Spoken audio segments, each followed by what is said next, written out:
Basmalah. Bismillahirrahmanirrahim. Saya kalau nggak pakai proyektor kayak kurang serk gitu loh. Alhamdulillah, kurang fokus dikit. Nggih.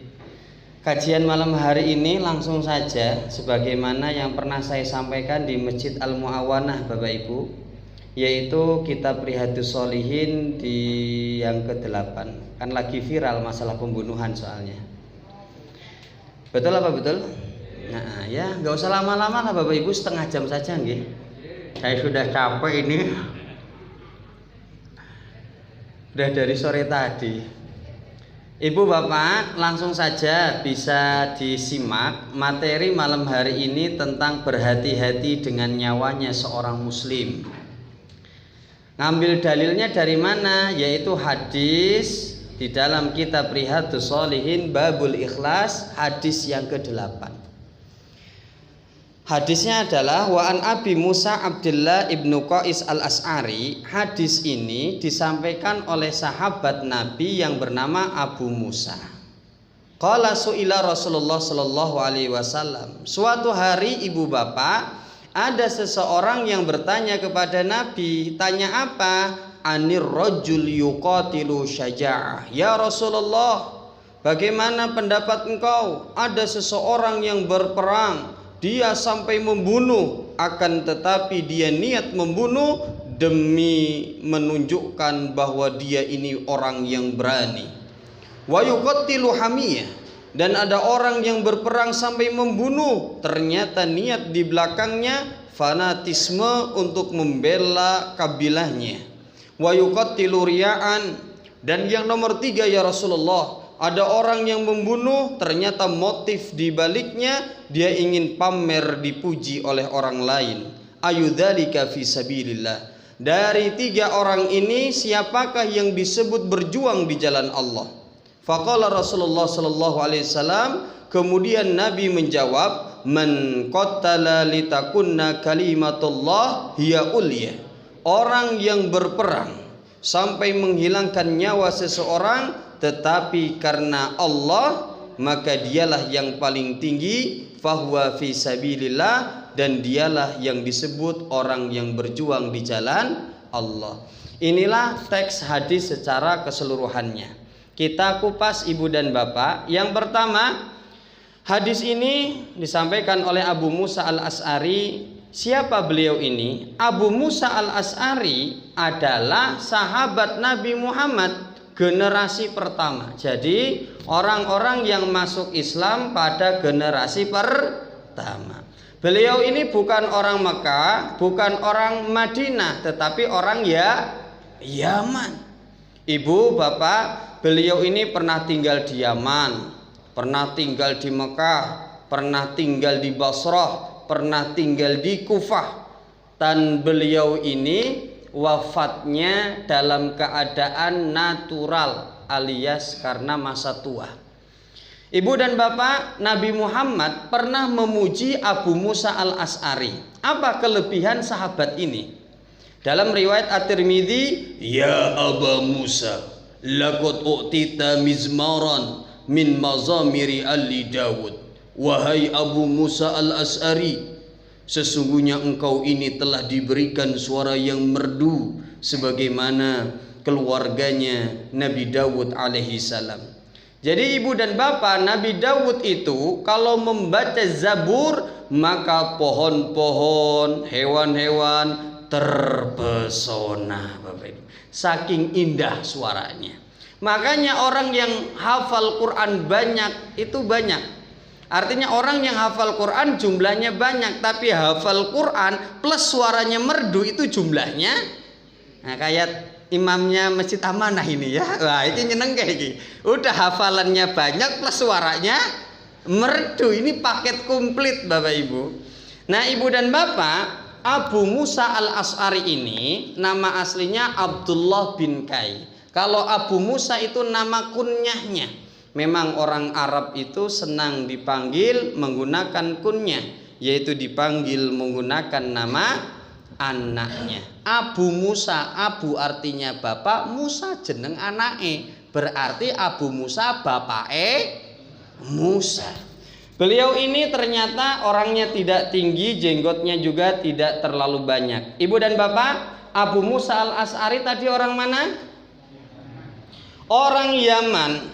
Kalau sekarang dari Yaman menuju Mekah naik bis itu 13 jam. Dari Mekah ke Madinah itu 6 jam. 6 tambah 13, 19 jam. Itu dulu, sekarang naik bis. Kalau dulu berarti berapa jam Bapak Ibu? Naik onta lama banget ya.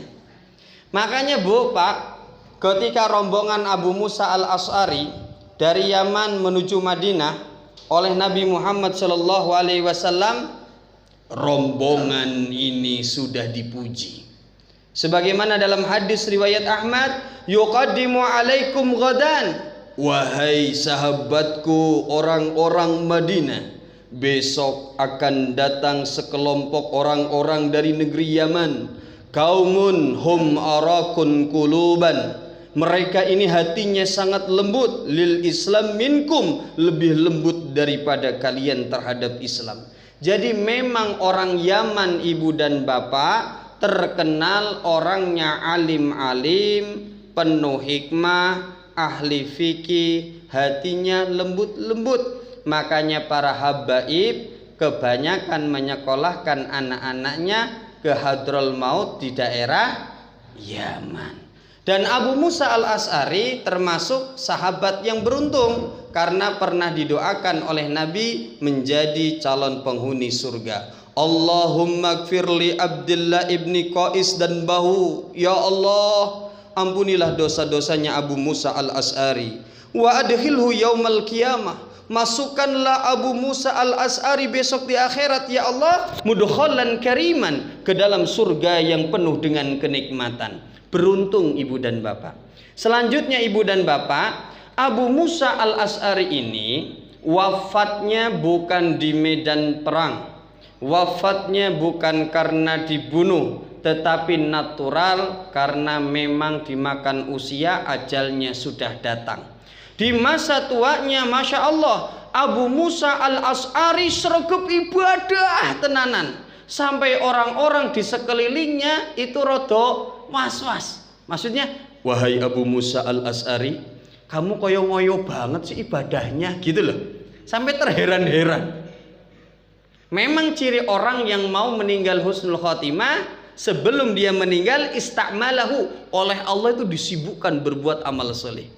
Ketika mendapatkan kritikan seperti itu, biasalah Bapak Ibu, orang itu nggak ada habisnya kalau suruh ngeritik orang. Sregep ibadah yo dikritik, males-malesan yo dikritik. Ini Abu Musa sregep ibadah di masa tuanya juga masih ada yang ngebosi gitu, mbok biasa-biasa wae gitu loh. Jawaban Abu Musa al-As'ari, sesungguhnya kuda pacu jika mendekati garis lintas akhir, ia akan mengeluarkan segala kemampuannya, dan yang tersisa dari umurku lebih sedikit dari itu. Intinya, karena waktuku tinggal sedikit, aku harus memanfaatkan sebaik mungkin. Dan di akhir masa hidupnya, Abu Musa al-As'ari sering mengucapkan zikir, Allahumma antas salam wa minkas salam, Allahumma antas salam wa minkas salam. Ya Allah, keselamatan berasal darimu dan aku mohon kepada engkau keselamatan ya Allah. Dan kemudian beliau tutup usia di masa tuanya. Poin pertama, kita sudah dapat sejarah tentang sahabat Abu Musa al-As'ari. Masuk poin yang kedua. Masih kuat Bapak Ibu? Udah ngantuk apa belum? Nah, kalau sudah bilang ya, saya jamnya sudah tak copot biar ngukur nggak kelamaan ya. Selanjutnya kita masuk poin yang kedua. Hadis ini diawali dengan kalimat su'ila Rasulullah sallallahu alaihi wasallam. Ada seseorang yang bertanya kepada Nabi, ini penting. Apa hikmahnya? Kalau dulu orang ada masalah, kalau dulu orang punya sesuatu yang tidak tahu, mereka bisa langsung bertemu dengan Nabi kita Nabi Muhammad sallallahu alaihi wasallam dan bertanya. Tapi kalau zaman sekarang kita ada masalah, yang pertama kita cari adalah di dalam kitab Allah dan sunnah Rasulullah. Pokoknya cari dulu di sini. Kalau sudah tidak ada dan kita tidak tahu, baru kita tanya kepada orang yang kompeten di bidangnya. Fas'ahlu ahli dzikri in kuntum la ta'lamun. Tapi ibu bapak perlu catatan hari ini. Jenengan jangan sekali-kali curhat dan bertanya kepada orang yang salah. Karena di zaman sekarang, kalau kita tidak ngaji, kita sulit membedakan mana kiai, mana dukun, mana motivator, mana ustadz, gitu loh. Jadi fungsi dari ngaji tenanan biar bisa membedakan mana kiai, mana dukun, mana motivator, mana ustadz tenanan. Bisa diterima nggih? Nah, Ibu dan Bapak, kita masuk poin yang ketiga. Yang pertama, kenal Abu Musa. Yang kedua, kalau mau bertanya, kalau mau curhat, jangan kepada sembarang orang. Yang ketiga, kita mempelajari isi hadisnya. Isi hadisnya, anir rajul yuqatilu syaja'ah. Ya Rasulullah, ada orang yang membunuh, ternyata dia niat di dalam hatinya agar menunjukkan kegagahannya dia. Wa yuqatilu hamiyah. Ada juga orang yang berperang ternyata untuk membela kabilahnya, fanatismenya. Dan yang ketiga, wa yuqatilu riya'an. Dia berperang mengharapkan pujian dan sanjungan orang-orang. Ayudzalika fi sabilillah. Siapa di antara tiga orang ini yang disebut berjuang di jalan Allah? Ternyata ibu dan bapak, hikmah yang bisa diambil, ternyata di dalam Islam pembunuhan itu diperbolehkan hanya di dalam dua tempat saja. Dalilnya dalam Quran surah Al-Baqarah ayat 190. Waqatilu fi sabilillah, dan perangilah mereka di jalan Allah, alladzina yuqatilunakum, orang-orang yang memerangi kalian, wala ta'tadu, dan janganlah berlebihan. Innallaha, sesungguhnya Allah, la yuhibbul mu'tadin, tidak menyukai orang yang berlebihan. Ibu dan bapak, ternyata pembunuhan di dalam Islam hanya terjadi di dua kondisi. Kondisi pertama ketika peperangan, yakni seseorang berperang dengan tujuan mempertahankan agamanya, atau mempertahankan negaranya, atau mempertahankan harga dirinya. Contoh, misalnya kejadian perang salib Yerusalem, mereka berjuang mempertahankan agamanya. Atau dulu di zaman penjajahan, kita berperang melawan orang Belanda, orang Jepang, Portugis, Spanyol, Inggris, sampai membunuh, itu demi membela negara. Atau ada yang berperang untuk membela harga dirinya, seperti rumahnya yang dibegal, dirampok, dia kemudian harus berkelahi sampai menghilangkan nyawa. Ternyata syarat dalam peperangan itu berat Bapak Ibu, karena di dalamnya ada konteks menghilangkan nyawa orang. Di dalam Islam ada syarat-syarat yang harus dipenuhi. Yang pertama, peperangan itu boleh terjadi apabila tidak ada jalan keluar kecuali berperang. Akan tetapi ketika masih ada bisa dinego, bisa melakukan diplomasi, tidak terjadi peperangan, maka peperangan harus dihindari. Jadi kalau misalnya seperti ini, diancam tidak ada jalan keluar kecuali berperang, ya harus gimana lagi? Tapi misalnya ada diplomasi, bisa berdamai, maka peperangan harus dihindari. Yang kedua, peperangan terjadi harus adanya kesepakatan dua belah pihak. Kalau satu sudah menyerah, maka tidak boleh ada peperangan. Dan yang ketiga, ketika peperangan terjadi, yang menjadi sasaran adalah orang-orang yang berangkat perang saja. Istrinya, anaknya, keluarganya di rumah tidak boleh disakiti atau diganggu. Makanya ibu dan bapak, ketika Abu Bakar As-Siddiq menjadi seorang khalifah, membuat aturan-aturan dalam peperangan. Yang pertama, orang tua, wanita dan anak-anak dilarang dibunuh. Biarawan tidak boleh dianiaya, tempat ibadah tidak boleh dibakar. Kita sudah tahu semua, Masjid Hagia Sophia di Turki yang sebelumnya gereja berubah menjadi masjid. Mayat tidak boleh dirusak. Makanya kalau ada raja yang berperang, jenderal yang berperang kemudian gugur, maka silakan rakyat atau pasukan mengambil jasadnya, tidak boleh dirusak. Pohon tidak boleh ditembang, kemudian jagung-jagung tidak boleh dibakar ya. Kemudian tempat tinggal juga tidak boleh dirusak. Perjanjian-perjanjian yang sudah ada tidak boleh dirusak. Dan tawanan harus diperlakukan manusiawi, diberikan hak-haknya.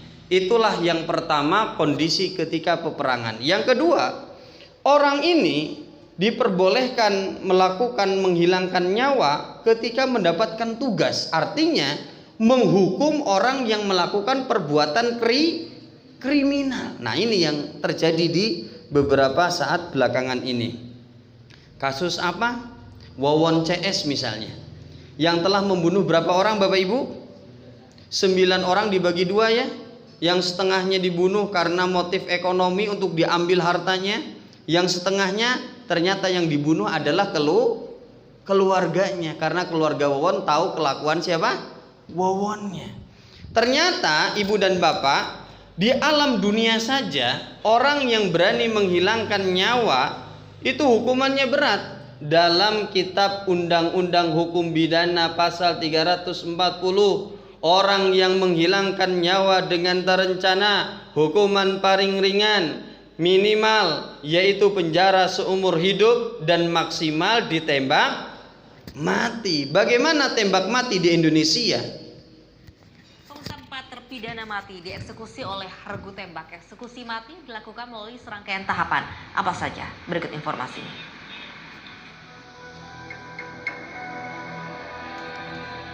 Saat pelaksanaan, terpidana boleh didampingi seorang rohaniawan. Terpidana juga boleh memilih apakah akan menggunakan penutup mata atau tidak.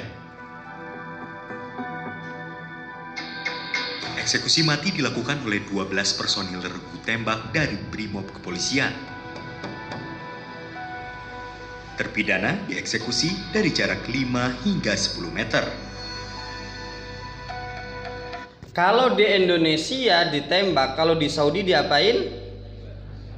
Gimana Pak? Kemarin ditembak mati sama dipancung, sakit mana? Oh, belum pernah Pak Dede. Naudzubillahi min dzalik ya. Ternyata yo sakitan ditembak mati daripada dipancung. Karena kalau dipancung kepala langsung lepas, arteri dan vena, hulkum dan mar'i langsung terputus. Jadi aliran badan ke kepala sudah nggak bisa ngirim pesan rasa sakit. Tapi kalau ditembak jeder-jeder, dia masih tergeletak, badan dan kepala masih nyambung, arteri dan vena, hulkum dan mar'i masih nyambung. Berarti sinyal rasa sakit itu masih naik turun Bapak Ibu. Jadi lebih menyakitkan di mana? Ditembak. Karena di stunning sapi RPH itu cetret itu lebih sakit, di sininya bolong kepalanya. Jadi pilih dipancung apa ditembak Pak? Oh, naudzubillahi min dzalik ya. Horor ya ini materi malam hari ini ya. Nah, dan kasus terakhir kan yang di Kartasura kemarin Bapak Ibu, yang pembunuhan di Grogol Pandian Sukoharjo itu loh. Nah, inilah fenomena yang terjadi di sekeliling kita. Kasus terbaru kemarin seminggu atau 2 minggu yang lalu, ini bisa diambil pelajaran juga, bahwasannya anak kelas 3 SMP ditemukan meninggal di daerah Pandian Grogol Sukoharjo. Selidik punya selidik, ternyata si korban ini habis menerima tamu di Kartasura. Ternyata kelas 3 SMP jualan diri, open BO lewat aplikasi. Orang tak sebutkan, nanti jenengan download malah repot. Nah, saya ngomong gitu Pak Fatoni di aplikasi Dede. Pokoknya gitu Bapak Ibu, jualan lewat aplikasi. Singkat cerita dapat tamu orang Kartasura. Kemudian si korban ini bilang ke temennya, "Bu, aku anter ke Kartasura, ke hotel Kartasura." Diantar sama temennya naik Honda Jazz barang. Sampai sana ketemulah tamunya. Sampai di hotel tersebut, kata si pelaku, "Hotelnya penuh, kita ngelakuinnya aja, jangan di hotel, di kos-kosan saya." Dari sinilah ketahuan, karena CCTV hotel kan nyala, bisa ngezoom si pelakunya itu. Singkat cerita ibu dan bapak, si pelaku ini dengan korban ke kos-kosan dan melakukan perbuatan di sana. Sekali transaksi 300.000 Bapak Ibu. Kemudian karena satu kali main kurang puas, minta tambah lagi. Kata si korban, kalau mau tambah bayar 2 kali lipat, jadi 600.000. Belum selesai, ternyata si korban ini mengatakan, sudah jamnya sudah habis, saya nggak mau gitu. Kemudian dongkol ini si pelakunya. Dan dia sudah merencanakan membunuh si korban ini untuk mengambil uangnya lagi karena merasa tidak dilayani dengan baik. Ternyata si pelaku ini residivis Bapak Ibu. Pernah mencuri motor di Magelang tahun 2020. Si pelaku ini asli orang Yogyakarta, cuman ngekos di Kartasuro, sehari-harinya sebagai manusia silver yang suka minta-minta di Bang Jo. Dan ternyata belakangan ini beberapa informasi tambahan itu keluar, ternyata memang karakternya buruk si pelaku ini. Selain residivis, yang kedua pernah melakukan pencabulan terhadap mertuanya, pernah menjual istrinya juga ke orang lain. Kemudian dia punya anak, ngasuhnya itu ditendang, jadi nangis dikit bocil ditendang kok. Itu kan memang brengsek lah kasarnya gitulah. Singkat cerita ibu dan bapak, kemudian si pelaku ini sudah temperamental dan sakit jiwa. Dia modus mengantarkan si korban. Kamu pulangnya jangan ngegokar, tak terkewai. Diterke gelem, jane bocil kelas 3 SMP kan dia nggak ngemudeng ya. Singkat cerita, diterke sampai ke daerah Pandian Grogol, di sana disekep, ditusuk pakai obeng minus itu loh.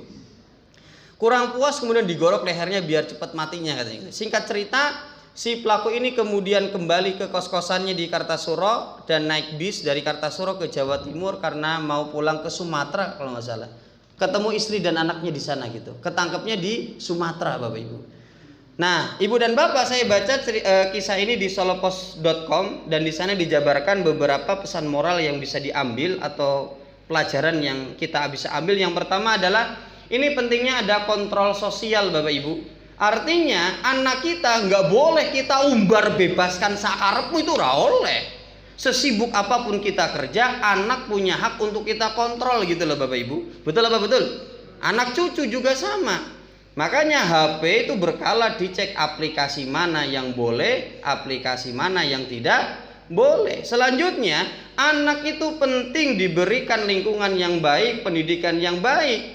Kenalkanlah mereka ilmu agama. Minimal kalau mereka kenal agama, mau ngapa-ngapain mikir sih gitu loh. Masih ada rasa takut didosa gitu loh.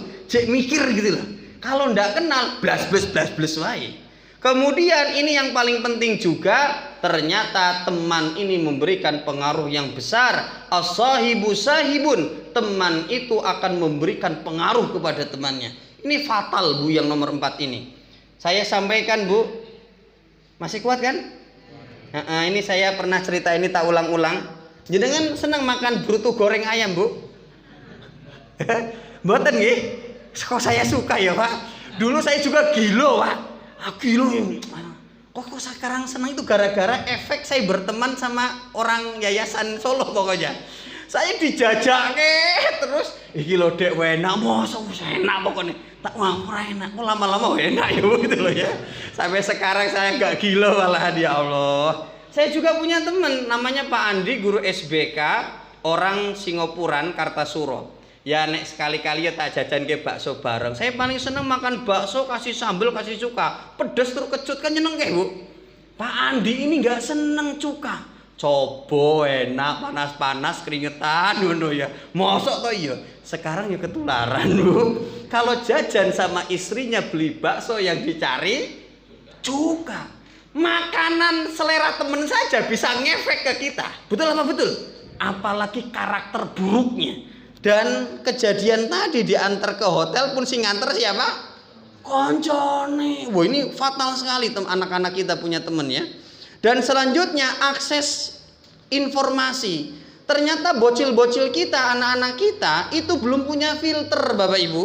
Nggak ngerti apa yang dia lakukan, dampak buruknya seperti apa, fatalnya seperti apa. Yang kejadian meninggal di Pandian ini karena bermain sosial media. Dan sebelumnya kan ada kasus juga, yaitu 2 ABG membunuh anak umur 11 tahun untuk diambil ginjalnya itu loh.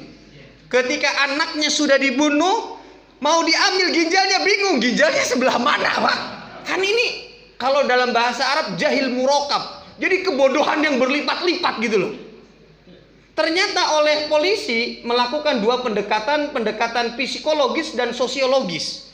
Ketika melakukan pendekatan psikologis, kedua anak ini ternyata sangat rajin dan aktif membuka internet. Dia menemukan situs-situs penjualan organ ya dari internet. Dan dia menemukan harga. Kalau organ mata harganya segini, ginjal itu segini, ya dari internet. Dan tidak bisa nyaring ini loh. Yang paling fatal tidak bisa nyaring dia. Kemudian ibu dan bapak, polisi ini melakukan pendekatan secara sosiologis. Ternyata lingkungannya, orang tuanya juga buruk. Apa? Ternyata suka diberikan tekanan. Kamu ini kapan punya duitnya? Kamu ini bantu keluarganya kapan? Kamu ini pengen punya duitnya kapan? Jadi dipaksa harus punya duit banyak. Maka dia kemudian nekat pengen punya duit banyak dengan cara yang naudzubillahi min dzalik. Pesan yang nomor 5 saya baca di solopost.com itu, ternyata kita ini harus berhati-hati.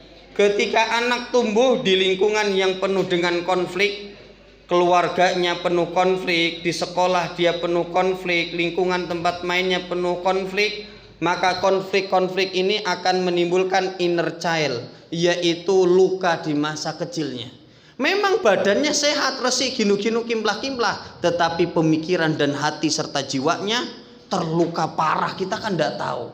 Ternyata di rumahnya broken home, ibu bapaknya sering berantem, di rumahnya sering dikasari, dikeplai, sampai di rumah juga sering dikeplai, di sekolah sering dibully teman-temannya, bahkan pernah mengalami pelecehan. Wah, ini inner child, luka di masa kecil yang sulit nanti hilang dibawa sampai dia dewasa, Bapak Ibu. Bisa diterima sampai sini, nggih? Jadi sangat hati-hati. Nah, Ibu dan Bapak yang insya Allah dirahmati oleh Allah, pendidikan yang di dalamnya ada kekerasan pokoknya dihindari semaksimal mungkin pokoknya. Ibu dan Bapak yang insya Allah dirahmati oleh Allah, kon nasinya sudah keluar ini ya. Ini tandanya harus segera diakhiri ya. Iya, Ibu dan Bapak, selanjutnya ternyata saya pernah sampaikan, berhati-hatilah dengan nyawanya seorang muslim, karena nyawanya seorang muslim itu sangat-sangat berharga di hadapan Allah. Yang pertama, dibandingkan Ka'bah, nyawa muslim ini lebih mulia, hartanya lebih mulia. La hurmatul mu'min a'dhamu indallah hurmatan min kimalihi wa damihi. Sesungguhnya Ka'bah dengan kehormatan seorang muslim, dengan harta dan darahnya, dibandingkan Ka'bah di hadapan Allah, kehormatan, harta dan darahnya seorang muslim itu lebih tinggi derajatnya. Ibu dan Bapak, dunia ini hancur. La zawalud dunya ahwanu 'alallah min qatli muslim. Kalau dunia ini hancur dibandingkan nyawanya seorang muslim hilang, dunia yang hancur itu lebih remeh di hadapan Allah. Nyawanya muslim lebih berharga. Kalau meninggalnya keroyokan, pernah saya sampaikan kemarin, kasus Salim Kancil di Jawa Timur yang meninggal dikeroyok oleh 20 orang, tim 12, yaitu atas suruhan kepala desanya. Karena Salim Kancil ini seorang aktivis lingkungan. Dia ini punya sawahnya rusak gara-gara kena dampak yaitu tambang pasir ilegal. Kemudian Salim Kancil menyurati bupati, gubernur, tapi kurang mendapatkan respon yang cepat. Ternyata kelakuan Salim Kancil mengusik mafia-mafia desa di tempatnya. Kemudian Kepsek desanya nyuruh tim 12 tim suksesnya untuk mendatangi Salim Kancil jam 8 pagi. Salim Kancil di rumah lagi momong, cucunya didatengin oleh 20 orang dengan membawa senjata tajam, bayangkan. Kemudian Salim Kancil diseret dari rumahnya, dipukul, ditendang, dianiaya, dibawa ke balai desa. Kasus ini sampai masukkan ke mata Najwa, Bapak Ibu, coba buka di YouTube. Singkat cerita, di balai desa Salim Kancil bahkan disetrum barang. Diceritakan ada yang digergaji barang, kemudian diseret ke daerah pemakaman dan di sanalah meninggal Salim Kancil.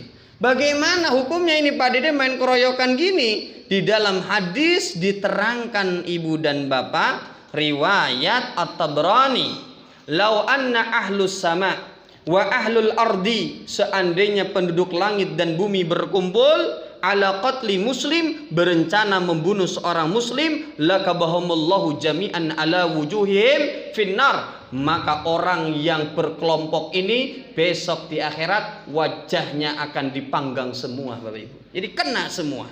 Memang Ibu dan Bapak, ciri-ciri datangnya hari kiamat, dekatnya hari kiamat, wa yakthurul harju, akan banyaknya harju, huru hara, wa huwa qatlu, yang disebabkan banyaknya kasus pembunuhan. Dan orang yang menghilangkan nyawa seorang muslim secara sengaja, ya, dalam Quran surat An-Nisa ayat 93 akan mendapatkan 5 hukuman berat. Wa may yaqtul mu'minan muta'ammidan, barang siapa yang membunuh seorang muslim dengan sengaja, fajazauhu, maka hukumannya 5. Pertama, jahannam, dimasukkan di neraka paling bawah.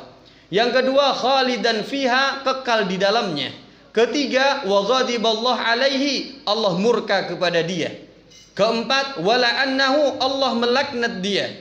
Kelima, wa'adallahu adaban aziman, di dalam neraka dari hari ke hari siksaannya makin berat, makin berat, makin berat, makin berat, makin sulit. Kadangkala orang dibikin bercanda, ora opo-opo Pak Dede, neng kono akeh kancane. Anda ini bercanda bukan pada tempatnya, ya. Bukankah kita sering berdoa kepada Allah, Allahumma inni a'udzubika min adabi jahannam? Betul apa betul? Kenapa kita berdoa minta perlindungan dari neraka jahanam? Kita sudah tahu semua sifat-sifat neraka ini. Sungguh Pak, kita tidak mungkin sanggup Pak. Di dalam Quran surah Al-Hijr ayat 44, laha sab'atu abwabin likulli babin minhum juz'um maksumun. Di dalam neraka ada 7 pintu, yang setiap pintu sudah ada tulisan calon penghuninya. Contoh, ada neraka hawiyah. Untuk siapa neraka hawiyah ini? Untuk orang-orang yang malas berbuat baik, senang berbuat dosa, sehingga ketika ditimbang, timbangan yang paling berat dosanya, amalnya sedikit. Wa amma man khafat mawazinu fa ummuhu hawiyah. Dan orang yang berada di dalam neraka, alaiha malaikatun giladun syidad, mereka akan mendapatkan pelayanan yang kasar, keras pokoknya. Jangan berharap kayak di Alfamaret ya, selamat siang kakak, ada yang saya bantu. Wah, ramah banget itu mah. Nggak ada cerita kayak gitu di neraka mah. Sini, sini. Kita dikasari sama guru aja kadang kala sakit hati ya Pak. Apalagi besok di. Dan besarnya neraka dalam riwayat Muslim, yu'ta bi jahannam yauma idzin laha, besok pada hari kiamat akan didatangkan neraka. Sab'una alfa zamamin, neraka ini ditarik 70.000 tali. Ma'a kulli zamamin sab'una alfa malak, yang setiap tali ditarik 70.000 malaikat. Jadi neraka ditarik 70.000 tali, satu tali 70.000 malaikat. Dan panasnya neraka, narukum hadhil lati yuqidu ibnu adam zuz'un min sab'in. Jadi panasnya yang ada di alam dunia yaitu matahari itu cuman satu bagian saja dari 70 panasnya yang ada di dalam neraka Bapak Ibu. Seberapa dalam neraka itu kita sudah tahu. Nabi sedang duduk kayak gini santai-santai, tiba-tiba ada suara keras. Lalu Nabi berkata, tadruna mahada. Barusan kedengeran enggak suara apa? Para sahabat menjawab, Allahu wa rasuluhu a'lam, Allah dan Rasulnya yang lebih tahu. Kemudian kata Nabi, hada hajarun rumiya bihi finnar, barusan adalah batu yang dilemparkan ke dalam neraka mundu sab'ina kharifan, sejak 70 musim yang lalu. Berarti dalamnya siapa? Dan mereka akan mendapatkan fasilitas makan buah zakum yang satu tetesnya kalau diteteskan ke alam dunia, la afsadat ala ahli dunia, dunia ini akan hancur binasa. Mendapatkan menu yaitu besi yang dipanaskan, minuman nanah, dan orang yang paling berat siksaannya asyaddun nas adaban linnas fid dunya. Kalau dia waktu hidup orangnya kejam, sadis, suka menyiksa antara sesama manusia, maka merekalah yang paling berat siksaannya. Ditembak, tadi ditusuk. Wah, berarti besok di akhirat itu juga yang paling horor. Mereka akan nangis luar biasa di dalam neraka. Saking nangisnya air matanya habis dan yang keluar dari matanya adalah darah. Dan siksaan yang paling ringan memakai sendal kemudian kepalanya mendidih. Nanti yang membunuh ini kalau bertobat diampuni enggak Bapak Ibu? Diampuni ya. Tobatnya tenanan orang gitu. Tobat berarti yang tahu cuma dia dan Allah ya. Kita nggak boleh menghukumi ya. Silahkan situ tobat pokoknya. Itu tobatmu keterima atau enggaknya itu urusan kamu dengan Allah. Tapi kalau di dunia tetap di dor gitu ya. Ini memang dalilnya Al-Furqan ayat 70. Walladzina la yad'una ma'allahi ilahan akhar wa la yaqtulun nafsal lati haramallahu illa bil haq. Orang-orang yang tidak berbuat kesyirikan, orang-orang yang tidak membunuh kecuali memang dengan hak, wala yaznun, dan orang ini tidak berzina. Wa may yaf'al dzalika yalqa athama. Barang siapa yang berbuat kesyirikan, barang siapa yang membunuh, barang siapa yang berzina, maka mereka akan dilemparkan ke dalam kebinasaan. Ternyata Al-Furqan ayat 70 ini ditutup dengan apa? Illa man taba. Kalau dia bertobat, wa amana, dan dia beriman kepada Allah, wa amila amalan solihan, kemudian dia beramal soleh, memperbaiki diri, faulaika yubaddilullahu sayiatihim, mereka lah orang-orang yang perbuatan buruknya oleh Allah ganti dengan apa? Hasanat, kebaikan. Wa kanallahu ghafurur rahiman, dan Allah itu Maha Pengampun lagi Maha Penyayang. Ternyata bisa diampuni. Tapi itu haknya Allah ya, bukan hak kita. Masih ada kesempatan. Tapi horor ya Pak ya. Ini urusan kayak gini horor sekali Bapak Ibu.